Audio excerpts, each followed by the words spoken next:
Okay, so before you get started, this is an important piece, and I'm going to encourage you to not skip this piece because it'll help you gain a better understanding of how what you're doing and learning over the course of these next 6 weeks is actually helping you and actually showing up in your life.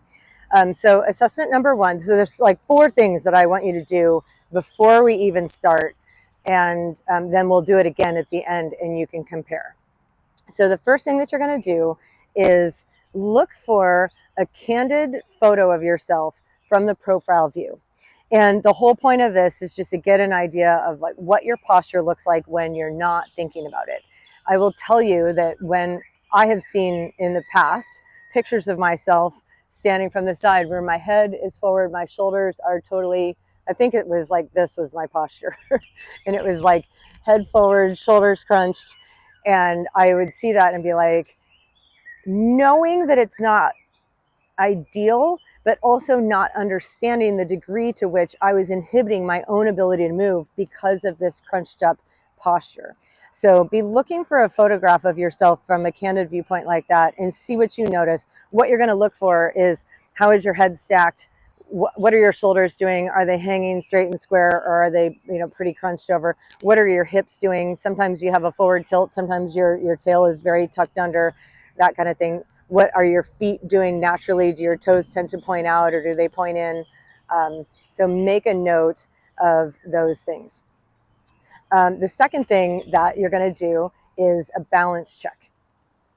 And this is just to get a feel. And so you're going to do it on both legs. And so just to get a feel for it, where you're standing, you can't see my feet right now, but if I step back, just standing on one leg, and just take a note of how strong and solid and balanced do you feel in this position. Can you move around? Maybe time that, get a feel for it, like, okay, yeah, that feels pretty solid. And then check the other side. How's your balance on this side? What you might find, can you move around? What you might find is that balance on one side feels pretty good and balance on the other side doesn't feel stable at all. So make a little note of that and just be aware. And then over the course of the next couple of weeks, what I would expect you to find if you're doing all of these things is like, oh, wow, that feels better. I remember when balance on that left side didn't feel good at all, and now it feels much better. The third thing that I want you to assess, and you can do this on your own time, don't do it with me. Like, I'm going to explain it right now, but then I'm going to ask you to do it after this, do it on your own after this video is complete, is what we call a breathe out test.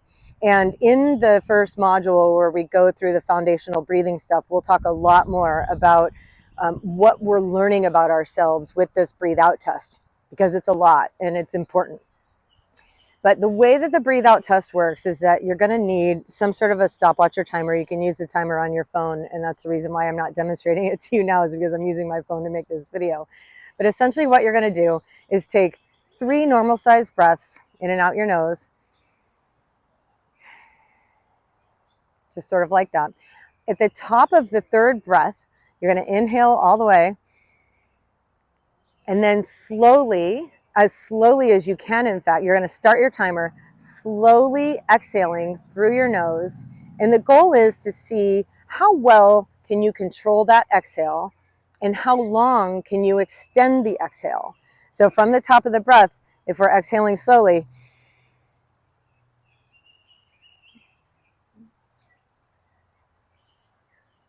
you might not have even seen me exhale because I'm doing it so slowly. I have very good control of that by now. But timing from top to bottom.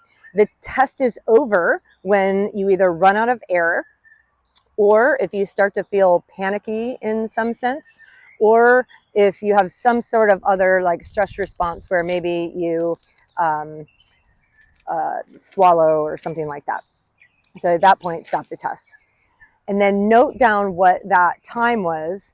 And we will be doing that repeatedly throughout this course. And I'll teach you exactly what that means and how to improve it as we go forward. We would expect, just for reference, that your exhale test would be somewhere between 15 and 60 seconds, just like for a reference.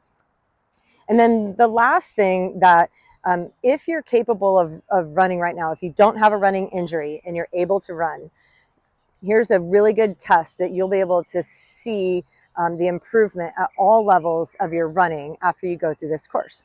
So get a baseline of what I call heart rate miles benchmark. Use a heart rate chest strap for this. The wrist monitors on our Garmin's are not as accurate as we wish they were. And so if you're looking, anytime you're collecting information and data, you want the data to be correct. So use a heart rate strap. Find a flat course that you can run on. Ideally, it would be a loop, somewhere that you can run where you know you'll be uninterrupted. You don't want to have to stop at a stop sign or stop light or anything like that. You could do this on a track if you want. But essentially what you're going to do is pick a heart rate for you that's very, very low. It might be 120, 125, 130, something like that, but something that you're like, I'm not even sure I can run at that heart rate because it's so low. So start that low. This test is going to be very, very easy to start, and then it will be strong and very solid effort to finish. So be patient with it. But what you'll do is you'll run 1 mile, watching your heart rate like a hawk, and trying to keep it right at the level that you decided. So like, let's hypothetically say that you decide you're going to start at 125.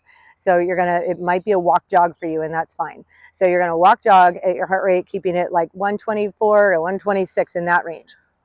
And then after 1 mile, then you can hit lap on your Garmin, or you can just look at the file later. It doesn't matter. Bump your heart rate or bump your effort up so your heart rate goes up 10 beats. So if you started at 125, you go to 135. Run a whole mile at 135, and then the third mile, you'll go to 145. And then the fourth mile, you go to 155.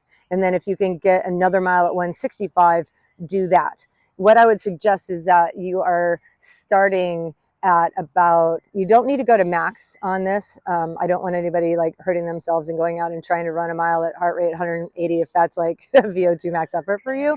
You don't need to go that far in order to get the data that we're looking for here. If you cap yourself out at 165, 170, something like that, that would be just fine. So plan on running 4 to 5 miles like that. Note your average heart rate and your average mile pace for that mile, and then note that down. And then what you'll see is over the course of these next 6 weeks or so, as your body is opening up, as your breathing is improving, as your hip function is improving, as you're able to let go of tension and you start running, you'll be able to see that, oh, when I first started this, hypothetically, I'm just going to throw this out there, at heart rate 155, I was running 8:45 pace, and now I'm running 8:15 pace at that same heart rate. That would be the kind of improvement we would expect to see over the 6 weeks of this course. Again, that's if you're able to run injury-free. So go ahead and do those 4 assessments. Note down the results of those so that you don't forget, and then we'll test again at the end.